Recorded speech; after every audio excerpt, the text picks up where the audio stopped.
옛날, 아주 먼 옛날에 깊고 깊은 산골짜기, 첩첩산중으로 둘러싸인 작은 마을이 하나 있었는데 그곳은 구름도 쉬어 넘는다는 험한 산세 덕분에 바깥 세상에 소란스러움이 닿지 않는 아주 고요하고 평화로운 곳이었습니다.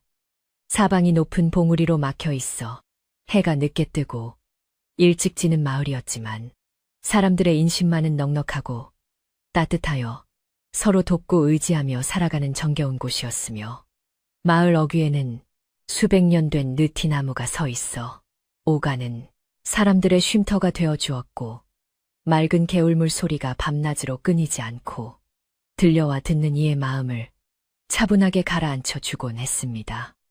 봄이면 진달래가 온 산을 붉게 물들이고 가을이면 단풍이 비단처럼 펼쳐지는 아름다운 곳이었으나 겨울이 다가오면 매서운 바람이 산허리를 감고 돌아 뼛속까지 시리게 만드는 혹독한 추위가 찾아오는 곳이기도 했습니다. 이 마을의 가장 끝자락, 산으로 올라가는 길목에는 낙지만 정갈하게 손질된 초가집 한 채가 외따로 떨어져 있었는데 그곳에는 서윤이라는 이름의 젊은 여인이 홀로 살고 있었습니다. 서윤은 본래 마을 토박이가 아니었으나 갓 시집와서 얼마 지나지 않아 남편을 병으로 잃고 혼자가 된 기구한 팔자의 여인이었으며 설상가상으로 뱃속에는 남편이 남기고 간 유복자가 자라고 있어 하루하루 힘겹게 삶을 이어가고 있었습니다. 마을 사람들은 젊은 과부가 아이를 가진 몸으로 혼자 지내는 것을 안쓰럽게 여겨오며 가며 먹을 것을 챙겨주기도 하고 뎃감을 구해주기도 했지만 서유는 남에게 폐를 끼치는 것을 싫어하여 무거운 몸을 이끌고도 부지런히 일을 하며 꿋꿋하게 살림을 꾸려나갔습니다. 그녀의 눈매는 선하고 맑았으나 그 깊은 곳에는 지울 수 없는 슬픔이 어리고 있어 보는 이들의 마음을 더욱 아리게 했습니다. 어느 늦가을 찬바람이 불기 시작하여 산짐승들도 겨울잠을 준비하러 들어가는 무렵이었는데 서유는 뱃속의 아이가 달이 차오를수록 기력이 쇠해지는 것을 느끼고 아이를 위해서라도 몸보신을 해야겠다는 생각을 하게 되었습니다. 집 안에 남아있는 양식은 바닥을 드러내고 있었고 약재를 살 돈도 넉넉지 않았기에 그녀는 직접 산에 올라가 귀한 약초라도 캐보아야겠다고 마음먹었는데 마을 어른들은 사몸도 아닌 사람이 험한 산을 오르는 것은 위험하다고 만류하였으나 그녀의 고집을 꺾을 수는 없었습니다. 서유는 이른 새벽 닭이 울기도 전에 일어나 집신을 단단히 동여매고 낡은 호미 하나와 작은 망태기를 챙겨 들고는 부풀어 오른 배를 감싸 안으며 조심스럽게 살인문을 나섰습니다. 새벽 공기는 차가웠지만 뱃속의 아이를 지키겠다는 어미의 마음은 그 어떤 추위보다도 강하고 뜨거웠습니다. 산길은 생각보다 훨씬 험하고 가파랐는데 떨어진 낙엽들이 수북이 쌓여 있어 발을 디딜 때마다 미끄러지기 일쑤였고 가시덤불이 치맛자락을 잡아당겨 걸음을 늦추게 만들었지만 서유는 묵묵히 한 걸음 한 걸음 내딛었습니다. 숨이 턱끝까지 차오르면 잠시 바위에 걸터 앉아 쉬면서 뱃속의 아이에게 말을 건네곤 했는데 아가야 조금만 참으렴. 엄마가 우리 아가 튼튼하게 낳아주려고 좋은 약초를 찾으러 가는 길이란다 하고 속삭이면 뱃속의 아이도 마치 알아듣는 듯 툭 하고 발길질을 하며 대답을 해주었습니다.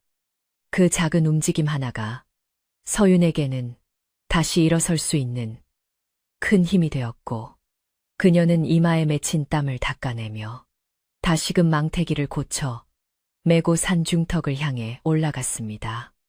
산새들이 지저귀는 소리가 그녀의 고단한 발걸음을 위로해 주는 듯했고 나무 사이로 비치는 햇살은 그녀의 앞길을 희미하게 남아 비춰주었습니다. 한참을 올라가다 보니 사람들의 발길이 거의 닿지 않는 깊은 골짜기에 이르게 되었는데 그곳은 기이하게 생긴 바위들이 병풍처럼 둘러쳐져 있고 서늘한 기운이 감도는 신비로운 장소였습니다. 서유는 이곳이라면 귀한 약초가 있을지도 모른다는 생각에 조심스럽게 주변을 살피며 풀숲을 헤치고 다녔는데 마침 바위 틈 사이에서 영롱한 빛을 내는 도라지꽃 한 송이를 발견하고는 기쁜 마음에 호미를 들고 다가갔습니다. 흙냄새가 진동하는 그곳에서 조심스럽게 흙을 파내려 가는데 갑자기 등 뒤에서 무언가 스스스 하는 소리가 들려와 서유는 하던 동작을 멈추고 귀를 기울였습니다. 바람 소리인가 싶었지만 바람이 나뭇잎을 스치는 소리와는 분명히 다른 무언가 거친 물체가 바닥을 긁는 듯한 소리였기에 덜컥 겁이 나기 시작했습니다. 서유는 떨리는 가슴을 진정시키며 소리가 나는 쪽으로 천천히 고개를 돌려보았는데 그곳에는 거대한 바위가 겹겹이 쌓여있는 틈새가 있었고 그 좁은 틈에서 무엇인가 하얗게 빛나는 물체가 꿈틀거리고 있는 것을 발견했습니다. 처음에는 굵은 친넝쿨인가 싶어 자세히 들여다보았는데 그것은 놀랍게도 온몸이 눈처럼 새하얀 거대한 뱀이었으며 그 굵기가 장정의 허벅지만 하고 길이는 짐작조차 할 수 없을 만큼 길어 보이는 영물 중의 영물이었습니다. 서유는 너무 놀라 비명조차 지르지 못하고 그 자리에 얼어붙은 듯 굳어버렸는데 뱀은 사람을 해치려는 기색 없이 그저 고통스러운 몸짓으로 바위 틈에서 빠져나오려 안간힘을 쓰고 있을 뿐이었습니다. 자세히 보니 지난번 폭우 때 바위가 무너져 내리면서 뱀의 몸통 중간 부분이 바위와 바위 사이에 꽉 끼어 오도 가도 못하는 처지가 된 것 같았습니다. 보통 사람이라면 뱀을 보자마자 도망쳤거나 돌을 던져 쫓아버렸겠지만 서유는 뱀이 겪고 있는 고통이 마치 자신의 고통처럼 느껴져 차마 발길을 돌릴 수가 없었는데 백사의 하얀 비늘 사이로는 붉은 피가 배어 나오고 있었고 그 처절한 몸부림이 너무나 안타까워 보였습니다. 백사는 서윤을 발견하고는 스르르 고개를 들어 그녀를 쳐다보았는데 그 눈빛은 흉포하거나 사납기는커녕 마치 사람의 눈처럼 깊고 슬픈 빛을 띠고 있었으며 제발 살려달라고 애원하는 듯한 간절함이 담겨 있었습니다. 서유는 뱀과 눈이 마주친 순간 알 수 없는 전율을 느끼며 이 뱀이 보통 짐승이 아니라는 것을 직감했고 두려움보다는 측은한 마음이 앞서기 시작했습니다. 뱃속에 아이를 가진 어미로서 생명이 꺼져가는 것을 두고 볼 수만은 없다는 생각이 그녀의 마음을 움직였습니다. 서유는 떨리는 다리에 힘을 주어 일어서며 주변을 두리번거려 뱀을 눌러고 있는 바위를 들어 올릴 만한 단단한 나뭇가지를 찾기 시작했습니다. 마침 근처에 벼락을 맞아 쓰러진 떡갈나무 가지가 있어 그것을 주워들고는 조심스럽게 뱀이 있는 바위 틈으로 다가갔는데 뱀은 서윤이 다가오자 잠시 몸을 움츠렸으나 이내 그녀가 자신을 해치려는 것이 아님을 알았는지 얌전하게 몸을 낮추고 기다렸습니다. 서윤은 땀으로 젖은 손으로 나뭇가지를 꽉 쥐고 바위 밑에 밀어 넣은 뒤에 있는 힘을 다해 지렛대처럼 누르기 시작했는데 소차하고 기압을 넣어도 육중한 바위는 꿈쩍도 하지 않았습니다. 임신한 몸으로 무리하게 힘을 쓰면 안 된다는 것을 알았지만 눈앞의 생명을 살려야 한다는 일념 하나로 그녀는 입술을 깨물며 다시 한번 온 힘을 쥐어짜냈습니다. 이마에서는 굵은 땀방울이 비오듯 쏟아지고 손바닥은 나무 껍질에 쓸려 따끔거렸지만 서유는 포기하지 않고 뱃속의 아이에게 엄마에게 힘을 주렴하고 마음속으로 빌며 마지막 젖 먹던 힘까지 다해 나뭇가지를 눌렀습니다. 그러자 기적처럼 육중한 바위가 끄그극 하는 소리를 내며 아주 조금 들어 올려졌고 그 찰나의 순간을 놓치지 않고 백사는 재빨리 몸을 비틀어 바위 틈에서 빠져나오는데 성공했습니다. 서윤이 힘이 빠져 바닥에 주저앉으며 나뭇가지를 놓자 바위는 다시 쿵 하는 소리를 내며 제자리로 돌아갔지만 이미 백사는 안전한 곳으로 몸을 피한 뒤였습니다. 서윤은 가쁜 숨을 몰아쉬며 바닥에 주저앉아 멍하니 백사를 바라보았는데 온몸에 힘이 빠져 손가락 하나 까딱할 수 없을 지경이었습니다. 풀려난 백사는 곧장 숲으로 도망칠 것이라는 서윤의 예상과는 달리 그 자리에서 캔미를 틀고 앉아 머리를 꼿꼿이 세우고 서윤을 응시했는데 그 모습이 마치 고맙다고 절을 하는 것처럼 보이기도 했고 그녀의 얼굴을 기억하려는 듯 찬찬히 뜯어보는 것 같기도 했습니다. 하얀 비늘은 햇살을 받아 눈부시게 빛났고 그 신비로운 자태의 서윤은 두려움도 잊은 채 홀린 듯이 백사를 마주 보았는데 둘 사이에는 말로 설명할 수 없는 기묘한 기류가 흐르고 있었습니다. 한참 동안 그렇게 서로를 바라보던 백사는 이내 소리 없이 몸을 돌려 깊은 숲속으로 스르르 사라져 버렸고 뱀이 사라진 자리에는 바람에 흔들리는 풀잎들만이 남아 있었습니다. 서윤은 그제야 긴장이 풀리면서 다리에 쥐가 난 것을 느꼈고 한참을 주물러 푼 뒤에야 겨우 몸을 일으킬 수 있었습니다. 해가 서산으로 넘어가며 산 그림자가 길게 드리워지자 서윤은 서둘러 하산할 채비를 했는데 오늘 겪은 일이 꿈인지 생시인지 분간이 가지 않을 정도로 몽롱했습니다.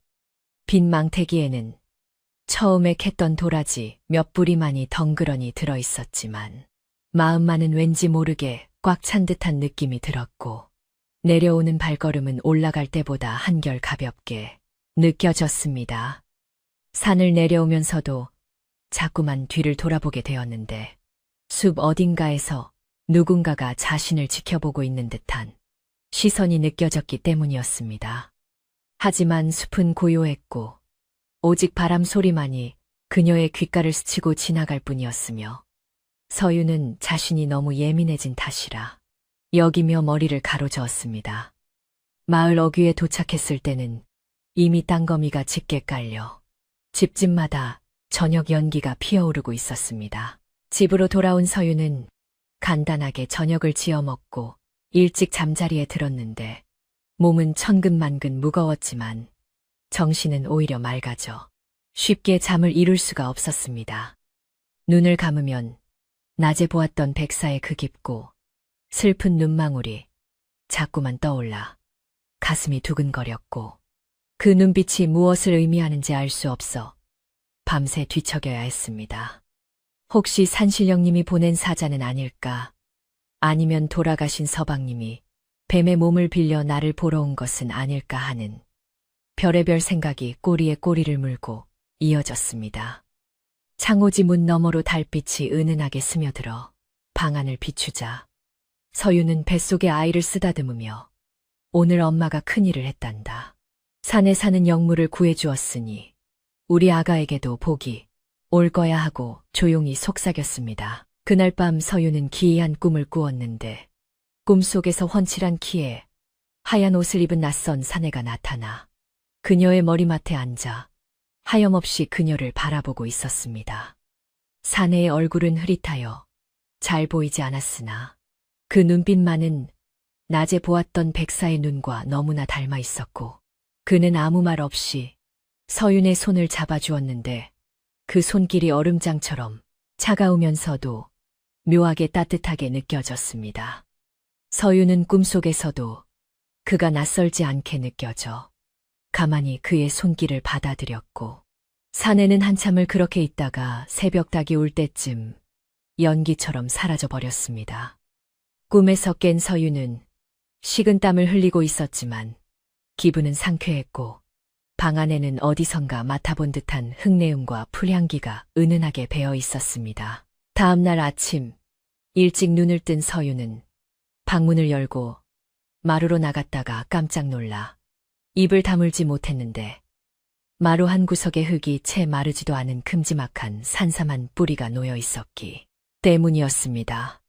누가 놓고 간 것인지 주변을 둘러보았으나 사람의 발자국은 보이지 않았고 다만 마당을 가로질러 숲으로 향하는 곳에 풀들이 한 줄로 뉘어있는 자국만이 희미하게 남아있을 뿐이었습니다. 서윤은 떨리는 손으로 산삼을 집어들었는데 그것은 평생 한번 구경하기도 힘들다는 천종산삼이 분명해 보였고 묵직한 무게감이 느껴졌습니다. 순간 서윤의 머릿속에는 어제 구해준 백사의 모습이 스쳐 지나갔고 이것이 그 뱀이 보내온 보은의 선물이라는 것을 직감적으로 알 수 있었습니다. 짐승도 은혜를 갚을 줄 안다더니 옛말이 하나 틀린 것이 없구나 하며 서윤은 산삼을 가슴에 품고 감격의 눈물을 흘렸습니다. 그날 이후로 서윤의 집 마루에는 매일 아침 신비한 일들이 벌어졌는데 어떤 날은 향기로운 송이버섯이 한 바구니 놓여 있기도 했고 어떤 날은 갓 잡은 듯한 산토끼나 마루이 놓여 있기도 했습니다. 누가 가져다 놓았는지 굳이 확인하지 않아도 서윤은 그것이 백사의 선물임을 알았고 보이지 않는 그에게 고마운 마음을 전하기 위해 마루 한켠에 맑은 물 한 그릇을 떠다 놓기 시작했습니다. 처음에는 두려움 반, 호기심 반으로 시작된 이 기묘한 인연은 시간이 지날수록 서윤의 외로운 삶에 큰 위로가 되었고 그녀는 더 이상 자신이 혼자가 아니라는 생각에 든든함을 느끼게 되었습니다. 마을 사람들은 서윤의 얼굴색이 날로 좋아지고 살림이 펴가는 것을 보며 의아해했지만 서윤은 백사와의 일을 아무에게도 말하지 않고 비밀로 간직했습니다. 하지만 꼬리가 길면 잡히는 법이라 했던가. 마을에는 서윤의 집에 밤마다 무언가가 드나든다는 소문이 아름아름 퍼지기 시작했고 특히 마을에서 약재상을 하며 욕심 많기로 소문난 덕칠이라는 자가 서윤을 주시하기 시작했습니다. 덕칠은 서윤이 가끔 장터에 내다 파는 약초들이 예사 물건이 아님을 눈치채고 그 출처를 캐내기 위해 호시탐탐 기회를 노리고 있었는데 서윤은 그런 사실을 까맣게 모른 채 백사와의 은밀한 교감에 행복해하고 있었습니다. 어느 날 밤 서윤은 잠결에 밖에서 부스럭거리는 소리를 듣고 살며시 문을 열어보았는데 달빛 아래 하얀 그림자 하나가 마당을 서성이는 것을 목격하게 되었습니다. 그것은 사람이 아니라 거대한 뱀의 형상이었으나 달빛에 비친 그림자는 마치 사람의 모습처럼 보이기도 하는 기이한 광경이었습니다. 서윤은 놀라기보다는 반가운 마음이 앞서 문을 활짝 열고 밖으로 나가보려 했으나 하얀 그림자는 순식간에 담장을 넘어 사라져버렸고 서윤은 아쉬운 마음에 한참이나 텅 빈 마당을 서성거려야 했습니다. 백사도 자신을 그리워하고 있는 것일까? 아니면 단순히 먹이를 가져다 주러 온 것일까? 서윤의 마음속에는 백사에 대한 연민과 정이 싹트기 시작했고 그것은 사람과 짐승의 경계를 넘어서는 애틋한 감정으로 발전하고 있었습니다. 뱃속의 아이도 백사가 다녀간 날이면 유난히 힘차게 놀았고 서윤은 아이에게 아버지가 없어도 우리를 지켜주는 수호신이 생겨서 다행이다라고 말해주곤 했습니다.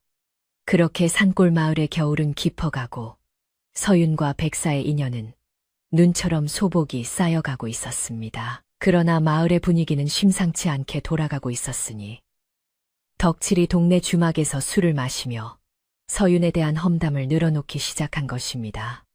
그 젊은 과부 말이야.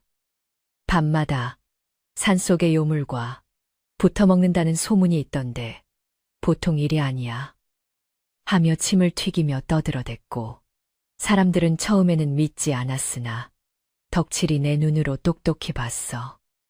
집채만 한 구렁이가 그 집담을 넘는 것을 하고 거짓말을 보태자 하나둘씩 동요하기 시작했습니다. 마을 사람들에게 뱀은 재수 없는 동물이나 요물로 여겨졌기에 서윤이 뱀과 연관되어 있다는 소문은 삽시간에 공포와 혐오로 바뀌어 퍼져나갔습니다.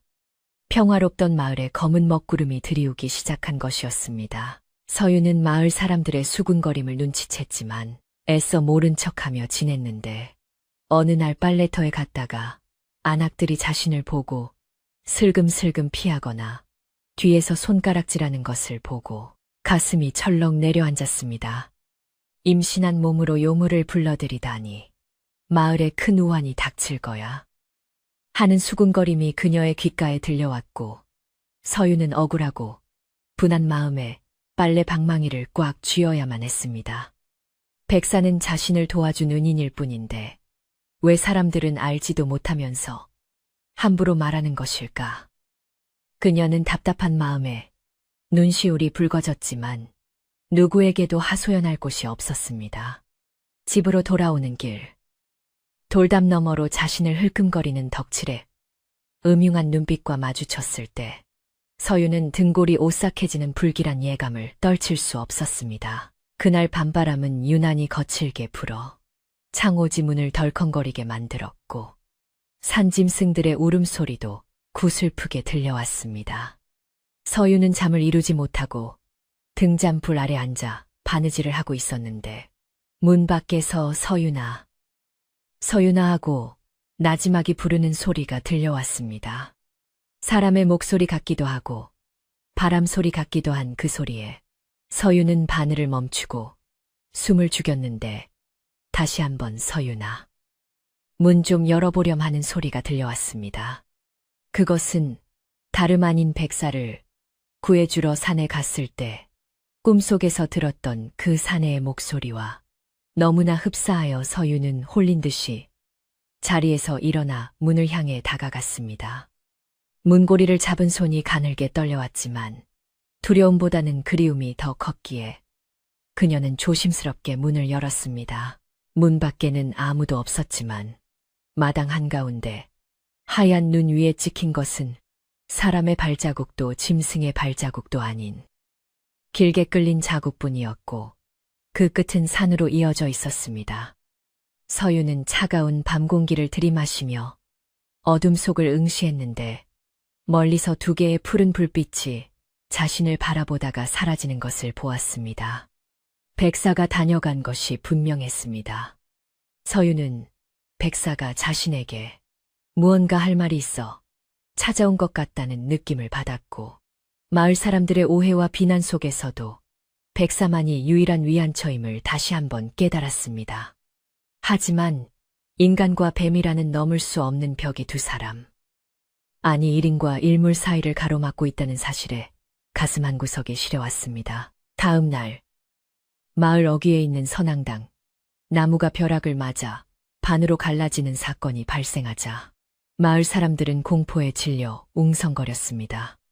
덕칠은 이때다 싶어 이게 다 그 과부년이 요물을 끌어들여 산신이 노한 탓이다 라고 소리치며 사람들을 선동하기 시작했고 불안했던 마을 사람들은 덕칠의 말에 동조하며 서윤의 집으로 몰려갈 기세였습니다.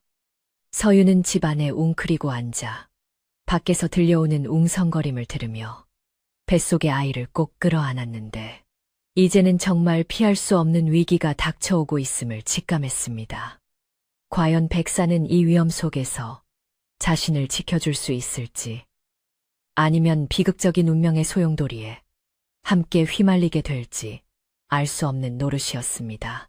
마을 어귀의 선앙당, 나무가 벼락을 맞아 검게 타버린 사건은 평화롭던 산골 마을에 씻을 수 없는 공포를 심어주었는데 사람들은 이것이 마을에 부정이 탔거나 신의 노여움을 산 징조라며 불안에 떨기 시작했습니다. 해가 지면 아이들의 바깥 출입을 엄하게 금지시켰고 집집마다 대문에 금줄을 치거나 소금을 뿌려 애군을 막으려 애썼지만 마을을 감싸고 있는 음산한 기운은 좀처럼 가시지 않았습니다. 밤이 되면 산짐승들의 울음소리가 더욱 날카롭게 들려왔고 바람 소리마저 귀신이 곡하는 소리처럼 들려 사람들은 이불을 머리끝까지 뒤집어 쓰고 잠을 청해야만 했습니다. 이러한 흉흉한 분위기 속에서 사람들의 의심과 두려움은 자연스럽게 마을 끝자락에 홀로 사는 서윤에게로 쏠리게 되었습니다. 약재상 덕칠은 이때가 기회라는 듯 주막에 앉아 사람들을 모아놓고 헛소문을 퍼뜨리는데 열을 올렸는데 그의 입에서 나오는 말들은 마치 독사의 혀처럼 날카롭고 교활하여 듣는 이들의 귀를 솔깃하게 만들었습니다. 내 말이 틀린가 보게. 그 젊은 과부가 이사 온 뒤로 마을에 이상한 일이 생기지 않았나? 배가 불러오는 것도 수상하고 밤마다 그 집에서 푸른 불빛이 돈다는 이야기도 있어. 하며 덕칠은 탁자를 치며 열변을 토했습니다. 순박한 마을 사람들은 처음에는 설마하며 고개를 저었지만 불안한 마음이 커질수록 덕칠의 말에 하나둘씩 동조하기 시작했고 서윤을 바라보는 눈빛에는 경계심과 적대감이 서리기 시작했습니다. 덕칠의 의심은 단순한 호기심을 넘어 탐욕으로 이어지고 있었는데 그는 서윤이 장터에 내다 파는 약초들이 구하기 힘든 최상품이라는 것을 알고 있었기에 그 출처를 알아내어 한몫 챙기려는 속셈을 가지고 있었습니다. 그는 새벽같이 일어나 서윤의 집 근처 숲속에 숨어서 동태를 살피기 시작했는데 이슬에 옷이 젖고 모기에게 뜯겨도 아랑곳하지 않고 끈질기게 잠복했습니다. 안개가 자욱하게 낀 어느 날 새벽 덕칠은 믿을 수 없는 광경을 목격하고 숨이 멎는 듯 했는데 서윤의 집 마당으로 하얀 물체가 미끄러지듯 들어오는 것을 보았기 때문이었습니다. 그것은 안개 때문에 형체가 분명하지 않았지만 길고 거대한 뱀의 모습이 틀림없었습니다. 그 하얀 뱀은 마루 위에 무언가를 살포시 내려놓고는 다시 소리 없이 숲으로 사라졌는데 그 동작이 얼마나 빠르고 은밀한지 눈을 씻고 보지 않으면 바람이 지나간 줄 알 정도였습니다. 덕칠은 뱀이 사라진 것을 확인하고 조심스럽게 마당 근처로 다가가 보았는데 마루 위에는 어른 주먹만한 영지버섯이 놓여 있어 향긋한 냄새를 풍기고 있었습니다. 덕칠은 입이 딱 벌어져 다물지 못했는데 저런 귀한 약초를 뱀이 물어다 준다는 사실에 놀라움과 함께 질투심이 불타올랐습니다. 저 요물이 과부에게 보물을 물어다 주는구나. 내 저것을 빼앗고 놈을 잡아 가죽을 벗기면 큰 돈이 될 터인데 하며 덕칠은 음흉한 미소를 지으며 산을 내려갔습니다. 서윤은 덕칠이 자신을 지켜보고 있다는 사실을 꿈에도 모른 채 아침에 일어나 마루에 놓인 영지버섯을 발견하고는 백사에게 고마운 마음을 전했습니다. 그녀는 이제 백사가 단순히 은혜를 갚는 짐승이 아니라 자신과 뱃속의 아이를 지켜주는 든든한 가족처럼 느껴지기 시작했고 보이지 않는 그에게 말을 거는 것이 일상이 되었습니다. 오늘은 날씨가 쌀쌀하네요. 산속은 더 춥지 않으신지요? 부디 몸 조심하세요. 하며 허공에 대고 속삭이면 마치 대답이라도 하듯 나뭇잎이 살랑거리거나 처마 밑 풍경이 맑은 소리를 내며 울렸습니다. 서윤은 이러한 교감 속에서 외로움을 달래고 세상의 시름을 잊을 수 있었습니다. 하지만 마을의 인심은 날로 사나워져 갔는데 우물가에 물을 길러간 서윤을 보고 아낙네들이 수군거리며 자리를 피하는 일이 잦아졌고 심지어 아이들까지 서윤을 보면 뱀신랑을 둔 여자다 하고 놀리며 도망치기 일쑤였습니다. 서윤은 억울하고 분한 마음에 눈물을 삼키며 물동이를 이고 집으로 돌아와야 했는데 돌부리에 걸려 넘어질 뻔한 적도 한두 번이 아니었습니다. 그녀는 사람들의 오해를 풀고 싶었지만 뱀이 약초를 가져다 준다는 사실을 말하면 오히려 요물과 내통한다는 누명을 쓸까 봐 입을 굳게 다물 수밖에 없었습니다. 세상은 그녀에게 너무나 가혹했고 그녀가 의지할 곳은 오직 밤마다 찾아오는 백사의 기척뿐이었습니다. 그러던 어느 날 마을에서 가장 나이가 많고 지혜롭기로 소문난 노파가 지팡이를 짚고 힘겹게 산길을 올라 서윤의 집을 찾아왔는데 그녀는 마을의 대소사를 관장하며 사람들의 존경을 받는 어른이었습니다. 노파의 등장은 서윤에게 긴장감을 안겨주었는데 평소 왕래가 없던 분이 험한 산길을 올라온 것은 분명 예사로운 일이 아니었기 때문이었습니다. 노파는 마당에 들어서자마자 킁킁거리며 냄새를 맡더니 미간을 찌푸리며 서윤을 뚫어지게 쳐다보았습니다. 세댁, 이 집에서 비릿하면서도 서늘한 향기가 나는구려. 보통 사람의 냄새가 아니야. 하는 노파의 목소리는 갈라지고 낮았지만 뼈가 있는 말이었습니다. 서윤은 가슴이 철렁 내려앉았지만 애써 태어난 척하며 노파를 마루에 앉히고 물 한 그릇을 대접했는데 손이 떨려 물이 조금 흘러넘쳤습니다. 노파는 물을 마시지 않고 그저 서윤의 배를 가만히 응시하더니 혀를 차며 말했습니다. 뱃속의 아이를 생각해서라도 삿된 것과의 인연을 끊어야 하네. 사람과 짐승은 가는 길이 다르고 머무는 곳이 다른 법이야. 억지로 맺으려 하면 사단이 나게 되어 있어. 노파의 말은 서윤의 전곡을 찔렀고 그녀는 아무 말도 하지 못한 채 고개만 숙이고 있었습니다. 노파는 이미 모든 것을 알고 있는 눈치였고 그녀의 경고는 단순한 걱정이 아니라 다가올 재앙을 예고하는 듯했습니다. 서윤은 용기를 내어 조그만 목소리로 말했습니다. 할머니, 그분은 저를 해치려는 게 아니에요. 제 생명의 은인이고 아이를 지켜주는 고마운 분이에요. 짐승이라도 사람보다 나은 마음을 가질 수 있잖아요. 서윤의 눈에는 눈물이 그렁그렁 맺혀 있었고 그 진심 어린 호소에 노파의 표정이 잠시 흔들리는 듯했습니다.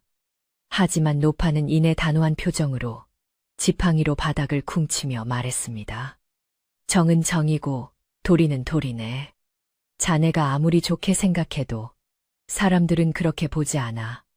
뱀은 땅을 기는 것이고 사람은 하늘을 우러르는 것인데 어찌 한 집안에서 섞일 수 있겠나. 당장 그만두지 않으면 피를 보게 될 거야. 노파는 무거운 경고를 남기고 자리에서 일어났는데 돌아가는 뒷모습이 처연해 보였고 서윤은 그 자리에 주저앉아 하염없이 눈물을 흘렸습니다. 노파의 말이 틀린 것은 아니었지만 그렇다고 백사를 매정하게 내칠 수도 없는 노릇이었기에 그녀의 마음은 갈기갈기 찢어지는 듯했습니다. 산다는 것이 왜 이리도 힘든 것인지, 착하게 살려고 노력했는데 왜 세상은 자신을 가만두지 않는 것인지 원망스럽기만 했습니다. 해가 지고 어둠이 깔리자 서윤의 집은 더욱 고립된 섬처럼 느껴졌고 숲에서 들려오는 부엉이 울음소리가 그녀의 슬픔을 대신해 우는 듯했습니다. 그날 밤은 유난히 달이 밝아 대낮처럼 환했는데 서윤은 잠을 이루지 못하고 방문을 열어둔 채 마루에 앉아 멍하니 산을 바라보고 있었습니다. 그때 숲속에서 은빛 섬광이 번쩍이더니 백사가 스르르 마당으로 들어왔는데 평소와 달리 마루 바로 앞까지 다가와 고개를 높이 쳐들었습니다. 달빛을 받은 백사의 눈은 수정처럼 맑고 투명했으며 그 속에는 서윤을 향한 깊은 애정과 함께 알 수 없는 슬픔이 담겨 있었습니다. 서윤은 홀린 듯이 손을 뻗어 백사의 차가운 머리를 쓰다듬었는데 백사는 피하지 않고 가만히 그녀의 손길을 받아들였습니다. 비늘의 감촉은 서늘했지만 그 안에서 전해지는 온기는 뜨거웠습니다. 백사는 마치 서윤의 마음을 읽기라도 한 듯 꼬리로 바닥을 탁탁 치며 무언가 신호를 보냈는데 서윤은 그것이 걱정하지 말라, 내가 지켜주겠다는 뜻으로 느껴졌습니다. 짐승과 사람이 말을 통할 수는 없었지만 마음과 마음이 이어지면 언어는 부질없는 껍데기에 불과하다는 것을 서윤은 깨달았습니다. 그녀는 백사의 목을 끌어안고 엉엉 울음을 터뜨렸는데 그동안 참아왔던 서름이 한꺼번에 터져 나온 것이었습니다. 백사는 묵묵히 몸을 감아 서윤을 감싸 안아주었고 차가운 뱀의 몸이 그녀의 눈물로 젖어 들어갔습니다. 이 기이하고도 아름다운 장면을 누군가 보았다면 기절초풍할 일이었지만 두 존재에게는 더할 나위 없이 소중하고 애틋한 시간이었습니다. 하지만 이 평화로운 시간도 잠시 마을에서는 덕칠이 주동이 되어 청년들을 모아 자경단을 조직하고 있었는데 표면적인 이유는 마을을 지키기 위함이었지만 실제로는 서윤의 집을 습격하여 뱀을 잡기 위한 것이었습니다. 덕칠은 오늘 밤 그 요물이 나타나면 횃불로 포위해서 때려잡자. 그러면 뱃속의 뱀 새끼도 나올 것이다 하며 입에 담지 못할 험한 말을 내뱉으며 사람들을 선동했습니다. 술에 취한 마을. 청년들은 몽둥이와 낫을 들고 덕칠의 뒤를 따랐고 그들의 눈에는 광기가 번뜩이고 있었습니다. 마을의 공기는 폭풍 전야처럼 무겁게 가라앉았고 불길한 기운이 서윤의 집을 향해 서서히 조여오고 있었습니다. 다음 날 아침, 마을의 우물이 핏빛으로 변해 있는 끔찍한 일이 벌어졌는데 실제로는 붉은 황토물이 섞여 들어간 것이었지만 공포에 질린 사람들은 이것을 재앙의 징조로 받아들였습니다. 아낙네들은 비명을 지르며 물동이를 내던졌고 노인들은 땅을 치며 통곡했는데 덕칠은 보라, 그 요물 때문에 우물에 피가 고였다. 이제 우리 마을은 다 죽게 생겼다 하며 공포감을 극대화했습니다. 사람들의 이성은 마비되었고 오직 서윤과 뱀을 없애야만 마을이 살 수 있다는 광적인 믿음만이 남게 되었습니다. 이제는 누구도 서윤을 감싸줄 수 없는 상황이 되었고 그녀는 마을이라는 거대한 파도 앞에 놓인 촛불 같은 신세가 되었습니다. 서윤은 집 밖에서 들려오는 웅성거림과 살기에 찬고함 소리를 들으며 방문을 걸어 잠그고 덜덜 떨었는데 뱃속의 아이도 불안한지 백가죽을 차며 요동을 쳤습니다. 그녀는 부엌으로 가서 식칼을 치마 속에 숨기고는 누구든 우리 아이를 해치려 하면 내가 가만히 있지 않겠다며 입술을 깨물었지만 두려움은 쉽게 가라앉지 않았습니다. 그때 마당에서 쿵하는 소리가 들려내다 보니 누군가 돌을 던져 장독을 깨뜨린 것이었습니다.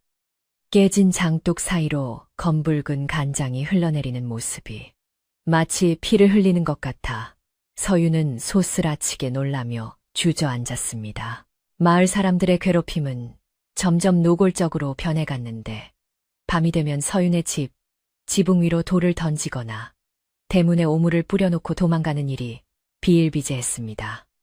서윤은 며칠째 밥도 제대로 먹지 못하고 잠도 자지 못한 채 피폐해져 갔지만 백사는 며칠째 모습을 보이지 않아 그녀의 불안감은 극에 달했습니다. 혹시 백사가 마을 사람들에게 잡힌 것은 아닐까? 아니면 나 때문에 위험에 처할까봐 떠나버린 것은 아닐까? 하는 생각에 가슴이 타들어갔습니다. 하지만 그녀는 믿고 싶었습니다. 그 영물은 결코 자신을 버리지 않을 것이라고.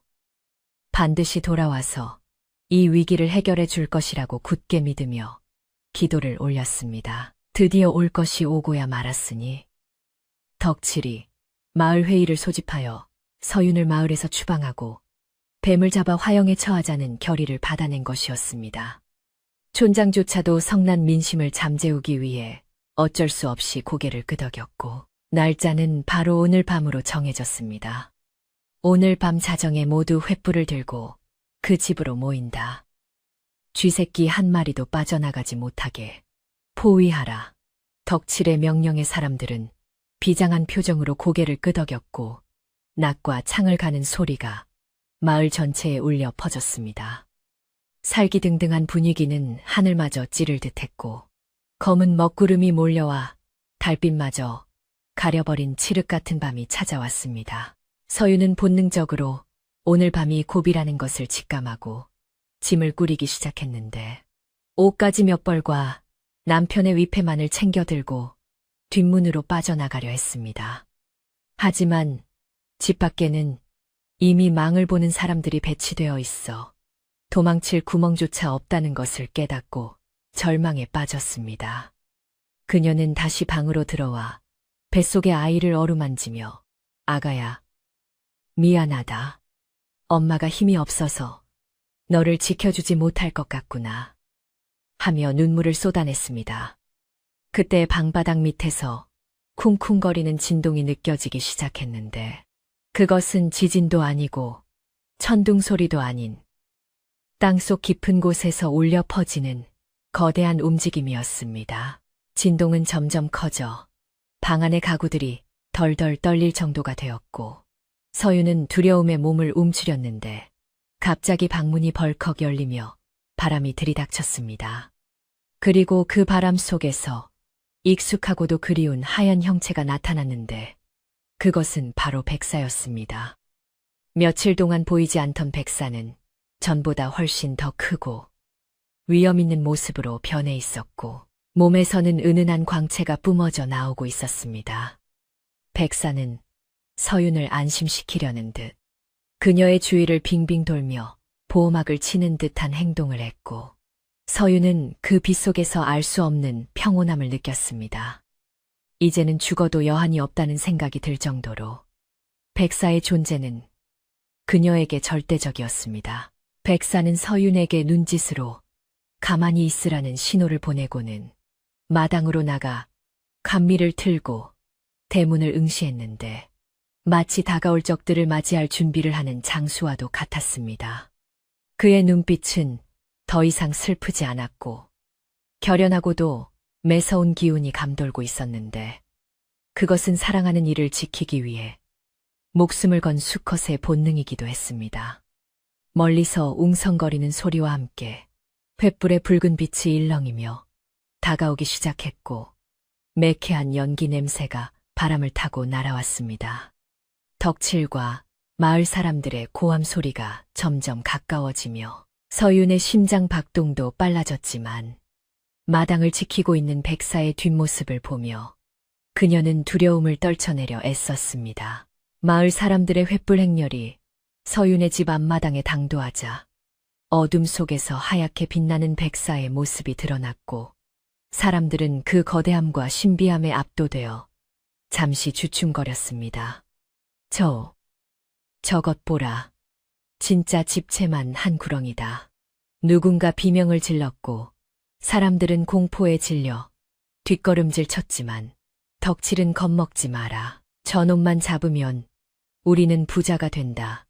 불을 질러라 하고 악을 쓰며 사람들을 부추겼습니다. 광기에 사로잡힌 덕칠의 눈에는 백사가 생명체가 아닌 돈덩어리로밖에 보이지 않았고 그의 탐욕은 멈출 줄을 몰랐습니다. 긴장감은 최고조에 달했고 금방이라도 터질 것 같은 화약고와 같은 상황이 연출되었습니다. 서윤은 방 안에서 이 모든 광경을 지켜보며 숨죽여 울고 있었는데 백사가 촤촤 소리를 내며 위협적인 자세를 취하자 사람들이 횃불을 던지기 시작했습니다. 불꽃이 마른 풀에 옮겨 붙으며 매캐한 연기가 피어올랐고 백사는 불길을 피하지 않고 온몸으로 막아서며 집 쪽으로 불이 번지는 것을 막으려 했습니다. 뜨거운 불길이 하얀 비늘을 그을리고 살을 태우는 고통 속에서도 백사는 물러서지 않았고 오직 방 안에 있는 서윤과 아이를 지키기 위해 처절하게 버티고 서 있었습니다. 그 모습은 짐승이 아니라 마치 수호신의 형상과도 같아 보는 이들 중 몇몇은 두려움에 떨며 낯을 떨어뜨리기도 했습니다. 혼란스러운 와중에 갑자기 하늘에서 마른 번개가 치며 천둥 소리가 요란하게 울려 퍼졌고 굵은 빗방울이 후두둑 떨어지기 시작했습니다. 사람들은 하늘이 노했다며 웅성거렸지만 덕칠은 아랑곳하지 않고 이때다 저놈이 빗물에 미끄러질 때 쳐라 하며 돌진하려 했습니다. 그때 백사가 입을 크게 벌리고 하늘을 향해 포효하자 빗줄기는 더욱 거세져 폭우로 변했고 횃불들이 하나둘씩 꺼져가기 시작했습니다. 어둠이 다시 찾아오고 빗소리와 사람들의 비명소리 그리고 백사의 거친 숨소리가 뒤섞이며 서윤의 집마당은 아수라장으로 변해갔습니다.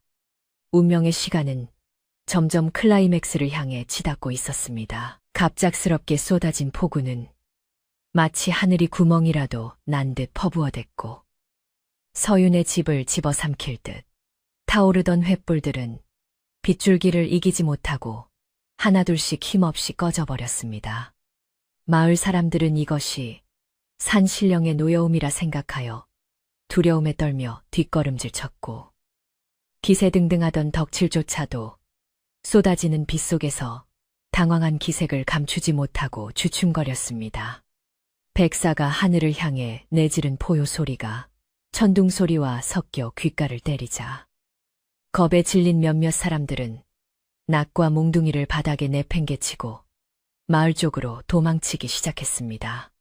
덕칠은 도망가는 사람들의 뒤통수에 대고 욕설을 퍼부었지만 이미 공포심에 사로잡힌 사람들을 다시 불러 모으기에는 역부족이었습니다. 오늘은 비 때문에 운이 좋았을 뿐이다. 내일 날이 밝으면 더 큰 준비를 해서 올 테니 그리 알아라. 덕칠은 서윤의 집을 향해 악에 바친 고함을 지르고는 씩씩거리는 숨을 몰아쉬며 어둠 속으로 사라졌습니다.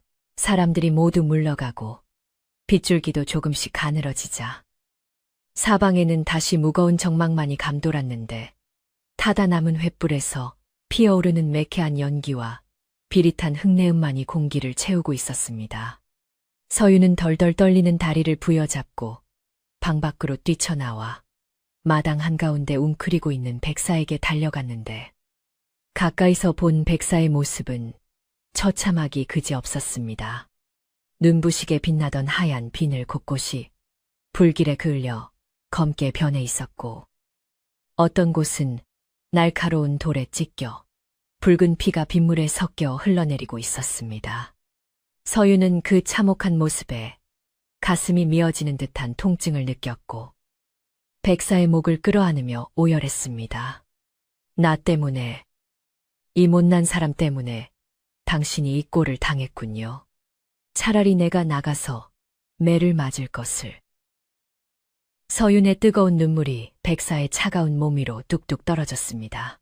백사는 고통스러울 텐데도 신음소리 한 번 내지 않고 가만히 서윤에게 몸을 기대왔는데 거친 숨소리만이 그가 얼마나 큰 고통을 참고 있는지를 말해주고 있었습니다. 그는 꼬리를 천천히 움직여 서윤의 젖은 등을 감싸 안아주었고 그 서늘하면서도 묵직한 감촉은 서윤에게 세상 그 어떤 위로보다 따뜻하게 다가왔습니다. 서윤은 치맛자락을 찢어 백사의 상처난 부위를 조심스럽게 닦아주고 지혈을 해주었는데 손끝에 닿는 백사의 살결이 파르르 떨리는 것이 느껴졌습니다. 짐승과 사람이라는 껍데기를 벗어던지고 오직 생명과 생명이 나누는 교감만이 존재하는 순간이었고 서윤은 이 신비로운 존재에게 자신의 모든 것을 의지하고 있음을 깨달았습니다. 비는 밤새 오락가락하며 내렸고 서윤은 차가운 마루에 걸터 앉아 백사의 곁을 지키며 뜬 눈으로 밤을 지새웠습니다. 새벽녘이 되자 백사는 기력을 조금 회복했는지 몸을 일으켜 서윤을 바라보았는데 그 눈빛은 예전보다 훨씬 깊고 그윽해져 마치 천년을 산 노인처럼 지혜로워 보였습니다. 백사는 서윤의 불룩한 배에 머리를 가만히 갖다 대었는데 신기하게도 뱃속의 아이가 발길질을 멈추고 편안하게 잠든 듯 고요해졌습니다. 서윤은 백사가 아이에게 기운을 나눠주고 있다는 것을 느꼈고 짐승이라 천대받는 이 존재가 사실은 인간보다 더 숭고한 사랑을 품고 있음을 확신하게 되었습니다. 그녀는 마음속으로 맹세했습니다. 내 목숨이 붙어있는 한 그 누구도 이 고마운 분을 해치지 못하게 하겠노라고. 날이 밝아오자 비는 완전히 그쳤지만 하늘은 여전히 잿빛 구름으로 뒤덮여 있어 금방이라도 다시 비를 뿌릴 듯 음산했습니다. 마을 쪽에서 들려오는 닭 울음소리가 유난히 날카롭게 느껴졌고 바람에 실려오는 공기에서는 심상치 않은 살기가 느껴졌습니다. 서윤은 직감적으로 어젯밤은 시작에 불과했음을 오늘이야말로 진정한 시련이 닥쳐올 것임을 예감했습니다. 그녀는 부엌으로 들어가 정성스럽게 밥을 지어 사기 그릇에 담고 정화수 한 그릇을 떠서 백사 앞에 놓았습니다. 이것 드시고 기운 차리세요. 오늘 무슨 일이 있어도 제가 당신을 지킬게요. 서윤의 목소리는 떨렸지만 단호했고 백사는 그 뜻을 알겠다는 듯 혀를 날름거리며 밥그릇을 비워냈습니다. 한편 마을에서는 덕칠이 이른 아침부터 분주하게 움직이며 사람들을 선동하고 있었는데 이번에는 단순히 힘으로 밀어붙이는 것이 아니라 영적인 힘을 빌려 뱀을 제압하려는 계략을 꾸미고 있었습니다. 그는 옆 마을에서 용하다는 무당을 불러왔는데 그 무당은 귀신을 쫓고 요물을 잡는데 탁월한 능력이 있다고 소문난 인물이었습니다. 울긋불긋한 무복을 입고 방울을 든 무당이 마을에 들어서자 사람들은 길을 비켜주며 경외심 어린 눈빛으로 바라보았습니다. 덕칠은 무당에게 금화 꾸러미를 쥐어주며 은밀하게 속삭였습니다. 그 뱀이 보통 놈이 아닙니다.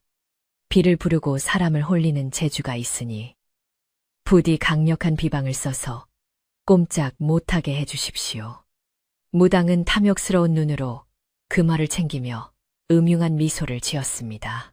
마을 광장에는 다시 사람들이 모여들기 시작했는데 어제보다 더 많은 인원이 모였고 손에는 창과 활, 그물 등 더욱 살상력이 높은 무기들이 들려 있었습니다. 덕칠은 사람들 앞에 서서 목소리를 높였습니다. 어젯밤 비는 그 요물이 부린 사악한 조화였습니다. 무당님께서 말씀하시길 그 뱀을 오늘 안에 처단하지 않으면 우리 마을 전체에 역병이 돌고 아이들이 시름시름 앓다 죽을 것이라 했습니다. 사람들은 역병과 아이들의 죽음이라는 말에 이성을 잃고 동요했고 두려움은 곧 맹목적인 분노로 바뀌었습니다. 죽여라. 요물을 죽여라.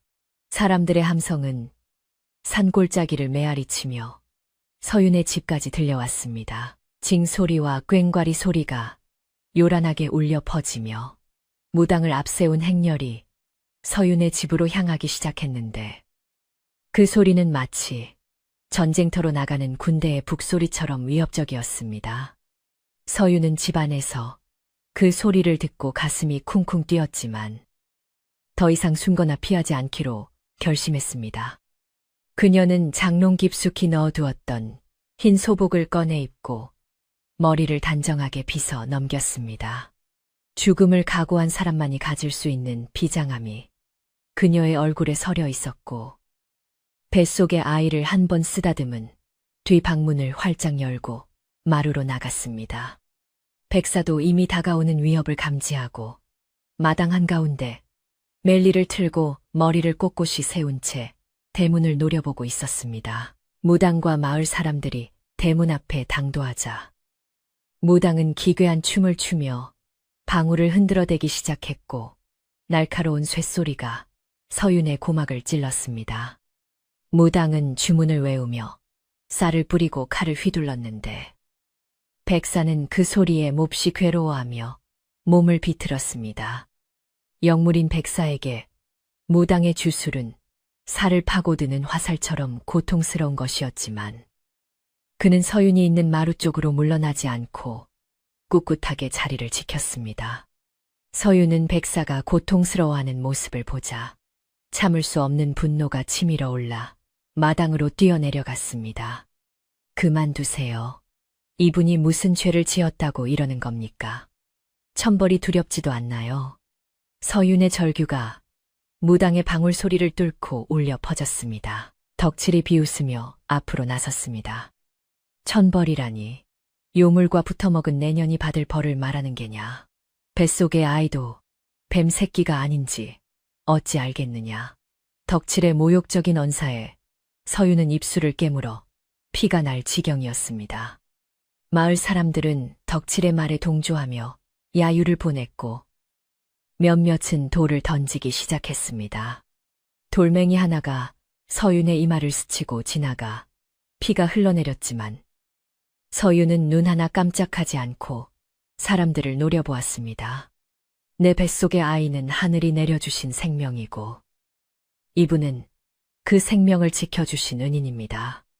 당신들이야말로 사람의 탈을 쓰고 짐승만도 못한 짓을 하고 있습니다. 서윤의 섯을 펄은 일갈의 사람들은 잠시 주춤했지만 무당이 갑자기 날카로운 비명을 지르며 작두 위로 올라타 칼을 허공에 휘두르자 분위기는 다시 험악해졌습니다.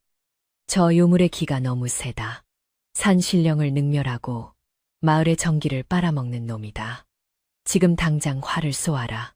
무당의 외침에 덕칠은 기다렸다는 듯 사냥꾼들에게 신호를 보냈고 시위를 당기고 있던 사냥꾼들이 일제히 백사를 향해 화살을 날렸습니다. 원스레 나는 소리와 함께 수십 발의 화살이 비오듯 쏟아졌고 서윤은 비명을 지르며 백사의 앞을 가로막으려 했습니다. 하지만 백사는 순식간에 몸을 날려 서윤을 감싸 안고 자신의 등판으로 화살들을 받아냈습니다. 팍! 팍! 팍 화살이 백사의 하얀 비늘에 박히는 소리가 끔찍하게 들려왔고 붉은 피가 사방으로 튀었습니다. 하지만 백사는 신음소리 한 번 내지 않고 서윤을 더욱 단단히 감싸 안아 그녀가 다치지 않게 보호했습니다. 서윤은 자신의 눈앞에서 벌어지는 참혹한 광경에 숨이 담을 것 같았습니다. 하얀 뱀의 몸에 고슴도치처럼 화살이 박혀 있었고 그 사이로 흐르는 피는 서윤의 옷을 붉게 물들였습니다. 안 돼.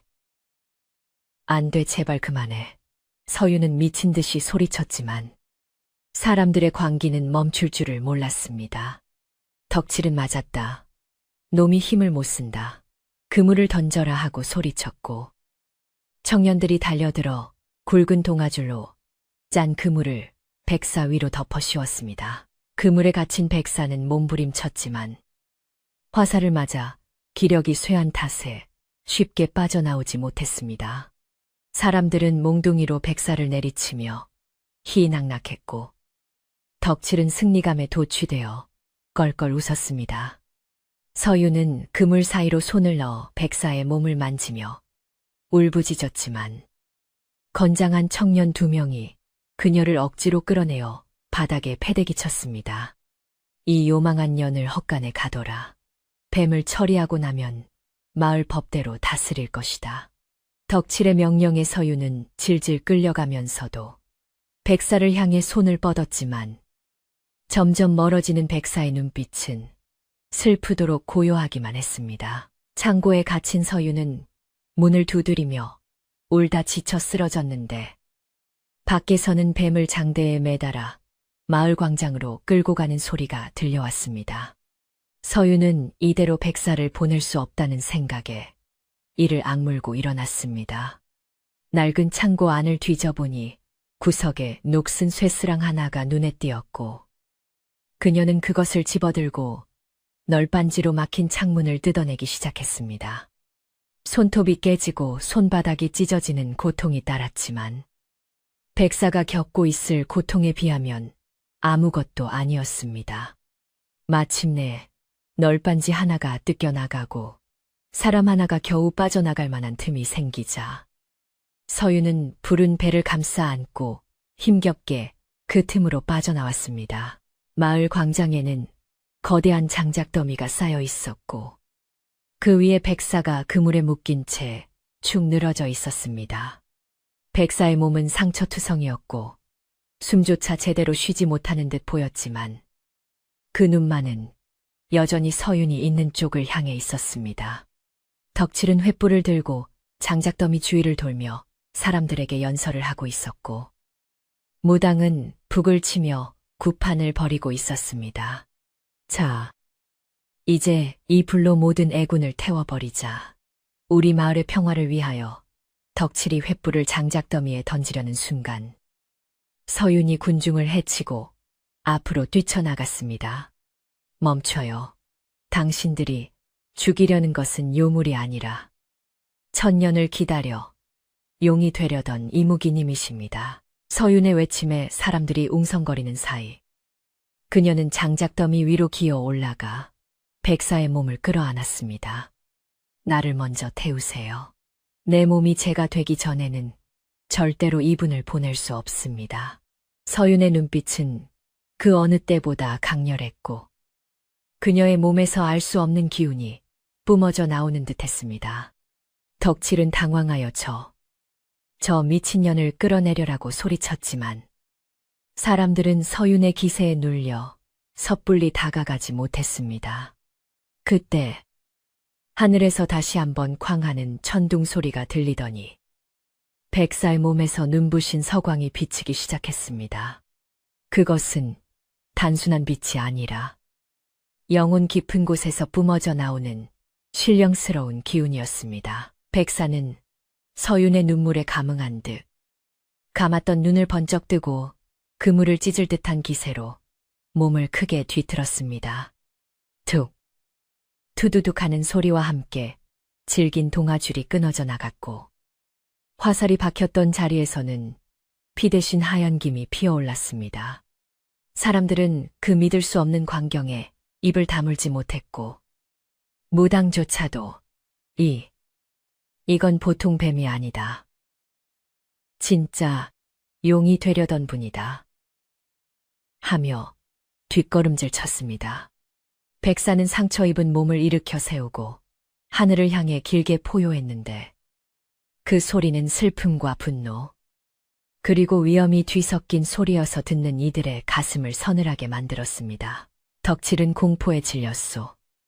쏴라, 다시 쏴, 하고 소리쳤지만 사냥꾼들은 손이 떨려 활을 들 수조차 없었습니다.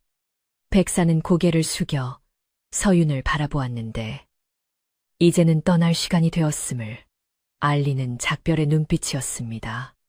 서윤은 직감적으로 이것이 마지막임을 깨닫고 고개를 저으며 눈물을 흘렸습니다. 가지 마세요. 저를 두고 가지 마세요. 하지만 백사는 서윤의 볼에 자신의 머리를 한번 비비고는 그녀를 등 뒤로 안전하게 밀어놓고 마을 사람들을 향해 돌아섰습니다. 그의 몸이 점점 커지더니 마침내 집채만 한 크기로 변해 사람들을 내려다 보았습니다. 그것은 공포스러운 괴물의 모습이 아니라 죄 지은 자들을 꾸짖는 엄격한 신의 모습이었습니다. 백사의 눈에서 뿜어져 나오는 푸른 안광의 덕칠은 다리에 힘이 풀려 주저앉았고 오줌을 지리며 살려달라고 빌기 시작했습니다. 마을 사람들도 모두 무릎을 꿇고 머리를 조아리며 용서를 빌었습니다. 하지만 백사는 그들을 해치지 않았습니다. 대신 그는 하늘을 향해 몸을 솟구치며 자신의 모든 기운을 모아 구름을 불러 모았습니다. 마을에 닥친 가뭄과 흉년, 그리고 사람들의 마음속에 깃든 사악한 기운까지 모두 씻어내려는 듯 거대한 회오리 바람이 백사의 몸 주위로 생성되었습니다. 서윤은 바람에 날리는 머리카락을 붙잡고 하늘로 오르려는 백사의 뒷모습을 하염없이 바라보았습니다. 하늘을 찢을 듯한 굉음과 함께 백사가 일으킨 거대한 회오리 바람은 마을을 뒤덮고 있던 검은 먹구름을 순식간에 빨아들여 하늘 저 멀리로 날려 보내버렸는데 그 광경은 마치 신이 더러운 세상을 깨끗하게 청소하는 것처럼 경이롭고도 두려운 모습이었습니다. 백사의 몸은 회오리 바람의 중심에 휩싸여 점점 하늘 높이 솟구쳐 올라갔고 그 비늘 하나하나가 찬란한 은빛으로 빛나며 밤하늘을 대낮처럼 환하게 밝혔습니다. 사람들은 눈이 부셔 제대로 쳐다보지도 못한 채 땅바닥에 납작 엎드려 벌벌 떨기만 했고 오직 서윤만이 그 눈부신 빛 속으로 사라져가는 백사의 마지막 모습을 눈물로 배웅하고 있었습니다. 백사는 구름 속으로 사라지기 직전 서윤을 향해 긴 울음소리를 한 번 더 남겼는데 그것은 영원한 이별의 인사가 아니라 언젠가 다시 만날 것을 기약하는 약속처럼 들렸습니다. 백사가 완전히 시야에서 사라지자 거짓말처럼 바람이 멈추고 쏟아지던 비도 뚝 그쳤는데 구름이 거친 밤하늘에는 휘영청 밝은 보름달이 떠올라 마을을 고요하게 비추기 시작했습니다. 방금 전까지 아수라장이었던 마을 광장은 쥐 죽은 듯 조용해졌고 사람들은 멍하니 하늘을 올려다보다가 서서히 자신들이 무슨 짓을 저질렀는지 깨닫기 시작했습니다.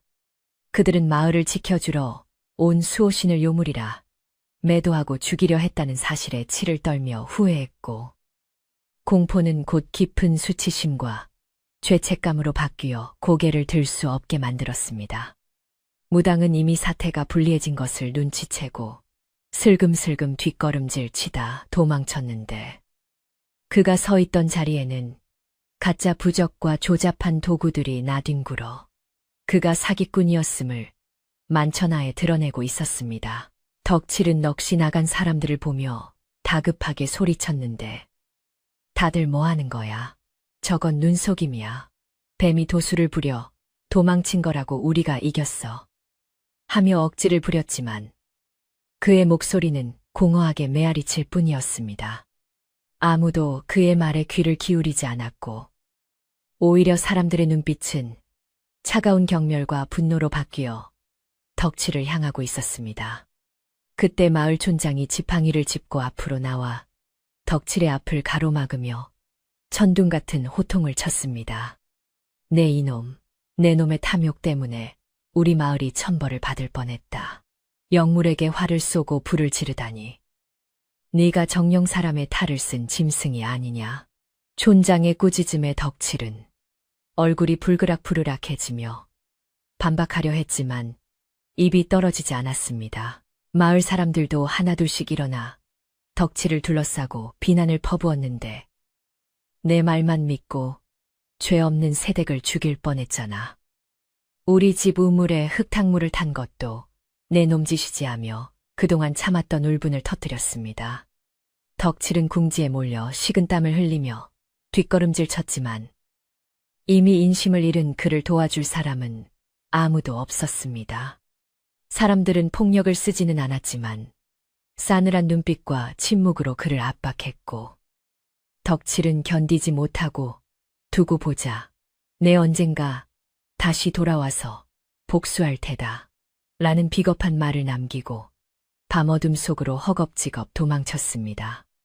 마을의 화근이었던 덕칠이 사라지자 비로소 마을에는 진정한 평화가 찾아올 준비가 된 듯 공기마저 맑아진 느낌이었습니다. 덕칠이 떠난 후 마을 사람들의 시선은 자연스럽게 서윤에게로 모아졌는데 그녀는 여전히 장작더미 위에 올라가 멍하니 하늘만 바라보고 있었습니다. 촌장과 마을 어른들은 부끄러운 마음에 차마 서윤에게 다가가지 못하고 주저하다가 촌장이 먼저 용기를 내어 조심스럽게 다가갔습니다. 서윤 아기씨, 우리 늙은이들이 눈이 멀어 큰 죄를 지었소. 영물인 줄도 모르고 해치려 했고 죄 없는 사람을 몰아세웠으니 입이 10개라도 할 말이 없소. 촌장은 서윤 앞에서 무릎을 꿇고 깊이 고개를 숙였고 뒤이어 다른 마을 사람들도 일제히 무릎을 꿇으며 사죄의 뜻을 표했습니다. 광장에는 흐느끼는 소리와 잘못했습니다. 용서해 주십시오. 하는 말들이 가득 찼습니다. 서윤은 천천히 고개를 돌려 무릎 꿇은 마을 사람들을 내려다보았는데 그녀의 눈에는 원망보다는 깊은 슬픔과 연민이 담겨 있었습니다. 그녀는 힘겹게 몸을 일으켜 장작더미에서 내려오며 나지막한 목소리로 말했습니다. 일어나세요. 백사님은 당신들을 원망하지 않고 떠나셨습니다. 그분은 마지막 순간까지 마을의 애군을 가져가셨으니 이제 더 이상 두려워하지 않으셔도 됩니다. 서윤의 말은 따뜻한 봄바람처럼 사람들의 얼어붙은 마음을 녹여주었고 사람들은 그녀의 넓은 아량에 감동하여 더 크게 통곡했습니다. 서윤은 비틀거리는 몸을 이끌고 집으로 향하려 했으나 기력이 다해 쓰러질 뻔했는데 아낙네들이 얼른 달려나와 그녀를 부축했습니다. 아낙네들은 서윤을 부축하여 그녀의 집으로 향했고 남자들은 횃불을 들고 그 뒤를 따르며 길을 밝혔는데 그 모습은 마치 여왕을 모시는 행렬과도 같았습니다. 서윤의 집에 도착해보니 집은 엉망진창이 되어 있었는데 대문은 부서져 있었고 마당은 불에 그을려 검게 변해 있었으며 장독대는 깨져서 된장과 간장이 흙바닥에 뒹굴고 있었습니다. 마을 사람들은 자신들이 저지른 짓의 결과물을 눈으로 확인하고 다시 한번 고개를 들 수 없었지만 이번에는 가만히 있지 않고 즉시 행동에 나섰습니다. 자, 이러고 있을 때가 아니네. 당장 집을 고치고 치워야지. 여보, 집에 가서 연장 좀 챙겨와. 사람들이 자발적으로 소리치며 움직이기 시작했습니다. 마을 장정들은 부서진 대문을 떼어내고 튼튼한 나무를 가져와 뚝딱뚝딱 고치기 시작했고, 지붕에 올라가 불에 탄 짚을 걷어내고 새 이형을 엮어 얹었습니다. 아낙네들은 우물에서 물을 길어와 마당의 핏자국과 그을음을 깨끗이 씻어내고 깨진 장독 조각을 치운 뒤 자신들의 집에서 가장 좋은 장독과 쌀, 반찬들을 가져와 부엌을 채우기 시작했습니다. 누가 시키지도 않았는데 모두가 한마음이 되어 서윤의 집을 복구하는 모습은 조금 전까지 사람을 죽이려 했던 광기, 어린 모습과는 정반대의 따뜻한 풍경이었습니다. 사람들은 땀을 흘리며 일하면서 죄책감을 조금이나마 씻어내려는 듯 누구보다 열심히 몸을 움직였습니다. 서윤은 방 안에 앉아 창문 너머로 분주하게 움직이는 마을 사람들을 바라보며 만감이 교차했는데, 백사가 떠난 빈자리는 크고 허전했지만 사람들의 온기가 그 자리를 조금씩 채워주는 것 같았습니다. 그녀는 뱃속의 아이를 쓰다듬으며 아가야, 보렴, 아버지가 없어도 우리는 혼자가 아니란다. 백사님이 우리를 위해 사람들의 마음을 돌려놓으셨어. 하고 속삭였습니다. 그때 마을 노파가 따뜻한 미음을 쏘어 들고 방으로 들어왔는데, 그녀는 처음에 서윤에게 뱀과 헤어지라고 모질게 말했던 바로 그 노파였습니다. 노파는 미안함에 눈도 마주치지 못하고 밥상만 내려놓으며 이거라도 좀 들게. 몸도 아닌데 속을 비우면 안 되지. 하고 투박하게 말했습니다. 서윤은 노파의 손을 덥석 잡으며 할머니, 고맙습니다. 할머니 말씀대로 사람은 사람들과 어울려 살아야 하나 봅니다. 하고 말하며 눈물을 글썽였습니다. 노파는 서윤의 손을 맞잡고 거친 손등으로 눈물을 훔치며 내가 늙어 망령이 들었지. 귀한 인연을 못 알아보고 떼어놓으려 했으니. 그 뱀은 보통 뱀이 아니라 우리 마을을 지켜주던 터주신이었던 개야. 자네가 그 신을 모셨으니 자네는 이제 우리 마을의 귀한 사람이야. 하며 서윤을 위로했습니다. 방 안에는 따뜻한 미음 냄새와 사람의 정이 감돌아 차갑게 식었던 공기를 훈훈하게 데워주었습니다. 새벽이 가까워지자 집은 말끔하게 정리되었고, 부서졌던 곳들은 오히려 예전보다 더 튼튼하고 깨끗하게 수리되었습니다. 마당에는 평상이 펼쳐지고 아낙들이 집에서 가져온 음식들로 한상 가득 차려졌는데, 갓 지은 밥 냄새와 구수한 국 냄새가 온 마을에 퍼졌습니다.